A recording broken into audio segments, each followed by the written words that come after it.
Hello my dear friends, welcome back to our channel అమ్మా natural vlogs. నేను మీ ఉష. ఈరోజు మన ఛానల్లో ఒక మంచి వీడియో అయితే షేర్ చేసుకుందామండి. వీడియో ఏంటి అంటే, థంబ్నెయిల్లో చూసారు కదా, అమ్మవారికి చిట్టు గాజులతో మాల ఎలా చేసుకోవచ్చు. అయితే ఇప్పుడు మనకి శ్రావణ మాసం అయితే స్టార్ట్ అయింది కదండి. ఈ శ్రావణ మాసంలో కంపల్సరీ చాలామంది ఇలా చిట్టు గాజుల మాల అయితే రెడీ చేసుకుని అమ్మవారికి అయితే వేస్తూ ఉంటారు. అయితే ఈ చిట్టు గాజుల మాలని మనం అమ్మవారికి వేయడం వల్ల మనకి లక్ష్మీదేవి అనుగ్రహం అయితే బాగా కలుగుతుందంట. నేను ఈ వరలక్ష్మి వ్రతం కోసం అని చెప్పి ఇలా చిట్టి గాజుల మాలైతే రెడీ చేసుకోవాలనుకుంటున్నానండి. అయితే ఇక్కడ మనం చూస్తున్న ఈ చిట్టి గాజులొచ్చి మనకి బయట షాప్‌లో అయితే దొరుకుతాయనమాట. దేవుడి సామాన్లు అమ్మే షాప్ ఉంటుంది కదండీ! ఆ షాప్‌లో అయినా సరే మనకు దొరుకుతాయి. లేదు అంటే మీకు ఆన్‌లైన్‌లో అయినా సరే దొరుకుతాయనమాట. మనకి ఈ బ్యాంగిల్స్ వచ్చి 3 కలర్స్‌లో అయితే దొరుకుతాయండి. రెడ్ కలర్ గానీ, లేదంటే యెల్లో గానీ, లేదంటే గ్రీన్ గానీ, ఇలా 3 కలర్స్‌లో అయితే దొరుకుతాయి. కానీ మనం అమ్మవారికి పూజ చేయాలన్నప్పుడు ఇలా రెడ్ కలర్ అయితే తీసుకుంటే మంచిదనమాట. అయితే ఇక్కడ మనకి స్టార్టింగ్‌లో చూసారు కదా, ఒక దండలాగా అయితే వచ్చింది. ఆ దండలో మనకి 108 బ్యాంగిల్స్ అయితే ఉంటాయండి. మీరు అమ్మవారికి దండ వేయాలనుకున్నప్పుడు కంపల్సరీ 108 బ్యాంగిల్స్ తీసుకోవాలి.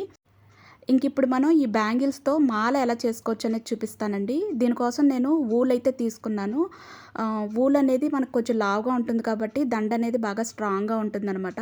అయితే మీరు వూల్ తీసుకునేటప్పుడు కొంచెం మంచి కలర్ అంటే యెల్లో గానీ, లేదంటే గ్రీన్ గానీ, లేదంటే పింక్ గానీ ఇలాంటి మంచి కలర్ ఏదైనా సరే తీసుకోండి. బ్లాక్ వూల్ గానీ ఉంటే తీసుకోకండి. ఎందుకంటే మనం అమ్మవారికి మాల వేస్తున్నాం కాబట్టి కొంచెం మంచి కలర్ తీసుకుంటే మంచిదనమాట. అండ్ తర్వాత నేనిక్కడ ముడైతే వేశానండి. స్టార్టింగ్‌లో ఇలా ముడి వేసుకోవడం వల్ల మనకి ఫోటో ఫ్రేమ్‌కి మనం దండ తగిలించాలన్నప్పుడు ఈజీగా ఉంటుంది. కాబట్టి నేను స్టార్టింగ్‌లో ఒక ముడిలాగా వేసి హుక్‌లాగా అంటే హుక్‌కి తగిలించడానికి ఈజీగా ఉండడానికి ఒక నాట్ అయితే వేశాను. అండ్ తర్వాత మనం ఫస్ట్ బ్యాంగిల్ తీసుకున్న తర్వాత ఫస్ట్ బ్యాంగిల్‌కి నాట్ వేసుకుంటే సరిపోతుందండి. ముడిలాగా వేసి అంటే ఒక ముడిలాగా వేయడం వల్ల మనకి ఈ బ్యాంగిల్స్ అనేవి కదిలిపోకుండా ఉంటాయి. ఇక్కడ చూసారు కదా, స్టార్టింగ్ ఫస్ట్ బ్యాంగిల్‌కొచ్చి నేను ముడైతే వేశాననమాట. వేసిన తర్వాత ఇంక మన సెకండ్ బ్యాంగిల్ నుంచి లైన్‌గా పెట్టుకుంటూ వెళ్ళిపోవడమే. సెకండ్ బ్యాంగిల్ పెట్టిన తర్వాత అడుగు నుంచి మనం దారం అయితే పైకి లాగాలండి. దారం పైకి లాగిన తర్వాత మళ్ళీ ఆ బ్యాంగిల్ చుట్టూ ఈ థ్రెడ్ అనేది ఒకసారి తిప్పితే సరిపోతుంది. తిప్పిన తర్వాత మనం లోపల నుంచి మళ్ళీ ఒకసారి అంటే అడుగు నుంచి మళ్ళీ థ్రెడ్ అనేది పైకి లాగితే ఇది ముడిలాగా పడుతుంది.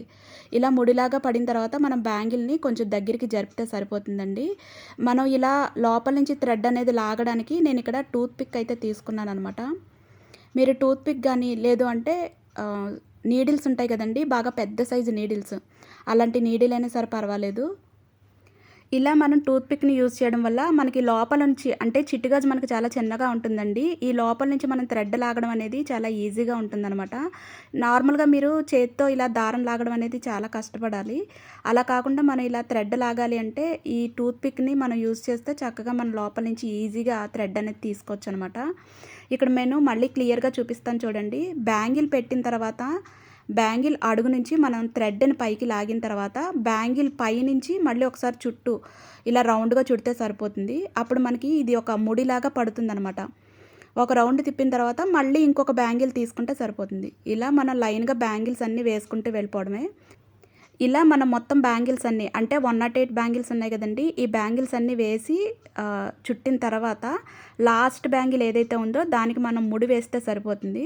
స్టార్టింగ్‌లో మనం ఎలా అయితే ముడి వేసుకున్నామో అలానే ముడి వేసుకుంటే సరిపోతుందండి. అయితే మనకి చిట్టి గాజులతో అమ్మవారికి అంటే లక్ష్మీదేవికి ఇలా మాల వేసి పూజ చేయడం వల్ల లక్ష్మీదేవి అనుగ్రహం బాగా కలుగుతుందంట. అండ్ తర్వాత మీరిక్కడ చిట్టి గాజుల మాల తయారు చేయాలనుకున్నప్పుడు కొంచెం మంచి రోజైతే చూసుకోండి. అలాగే మంచి టైం కూడా చూసుకోవాలి. రాహుకాలం గానీ, దుర్ముహూర్తం గానీ అలాంటి టైమ్స్‌లో మనం దండైతే ప్రిపేర్ చేసుకోకూడదు. ఎందుకంటే మనం లక్ష్మీదేవికి ఈ దండ అనేది వేస్తున్నాం కాబట్టి కొంచెం మంచి టైంలో మనం నీట్‌గా స్నానం చేసి శుభ్రంగా ఉన్నప్పుడు ఈ దండ అనేది ప్రిపేర్ చేసుకుంటే మంచిది.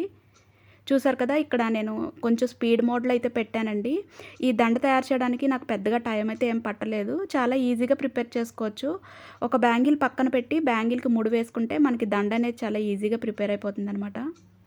ఇలా మనం 108 బ్యాంగిల్స్‌తో దండ అనేది రెడీ చేసుకున్న తర్వాత లాస్ట్ బ్యాంగిల్‌కి ముడి వేసుకొని మనం ఫ్రేమ్‌కి స్టార్టింగ్‌లో ఎలా అయితే ముడి వేసామో అలా లాస్ట్ బ్యాంగిల్‌కి ముడి వేసుకుంటే సరిపోతుంది. ఫ్రేమ్‌కి తగిలించుకోవడానికి లాస్ట్‌లో ఒక చిన్న ముడిలాగా వేసుకుంటే సరిపోతుందండి. మనకి చిట్టి గాజులైతే రెడీ. చిట్టి గాజుల మాలైతే రెడీ అయిపోయినట్లే. అయితే లక్ష్మీదేవిని చాలామంది చాలా రకాలుగా పూజ చేస్తూ ఉంటారండి. నేను ఈరోజు వీడియోలో మీకు చిట్టి గాజులతో మాలైతే చూపించాను కదండీ! ఈ చిట్టి గాజుల మాలే కాకుండా కాయిన్స్‌తో కూడా చాలామంది మాలైతే చేస్తూ ఉంటారు. అంటే కాసుల మాల. కాసులతో కూడా చాలామంది మాల వేసి పూజ చేస్తూ ఉంటారండి. కాసుల మాలను కూడా నేను నెక్స్ట్ వీడియోలో షేర్ చేస్తాను. అయితే మీకు ఈ చిట్టి గాజులతో మాల అనేది మీ అందరికీ కూడా నచ్చింది అని అనుకుంటున్నాను. ఈ వీడియో నచ్చితే ప్లీజ్ వీడియోని లైక్ చేయండి, షేర్ చేయండి, కామెంట్ చేయండి. అయితే ఇక్కడ మనకి దేవుడి ఫోటోకి ఫ్రేమ్‌కి మేకులు అనేవి లేవు కదా! మేకులు లేనప్పుడు మనం మేకులు ఎలా పెట్టుకోవచ్చు అనేది లాస్ట్ వీడియోలో అయితే షేర్ చేశానండి. ఆ లింక్‌ని నేను డిస్క్రిప్షన్ బాక్స్‌లో అయితే ఇస్తాను. ఎవరికైనా కావాలి అంటే ఒకసారి చెక్ చేయండి. అండ్ తర్వాత మనం ఈ శ్రావణ మాసంలో శ్రావణ శుక్రవారం నాడు గానీ, శ్రావణ మంగళవారం నాడు గానీ ఇలా మనం అమ్మవారిని ఈ చిట్టి గాజుల మాలతో పూజ చేయడం వల్ల మనకి లక్ష్మీదేవి అనుగ్రహం బాగా కలుగుతుందంట. సో ఫ్రెండ్స్, మీకు ఈ చిట్టి గాజుల మాల అయితే నచ్చింది అని అనుకుంటున్నాను. ఈ వీడియో నచ్చితే ప్లీజ్ వీడియోని లైక్ చేయండి, షేర్ చేయండి, కామెంట్ చేయండి. రేపటి వీడియోలో కాసుల మాలతో మళ్ళీ కలుసుకుందాం. అంతవరకు సెలవు.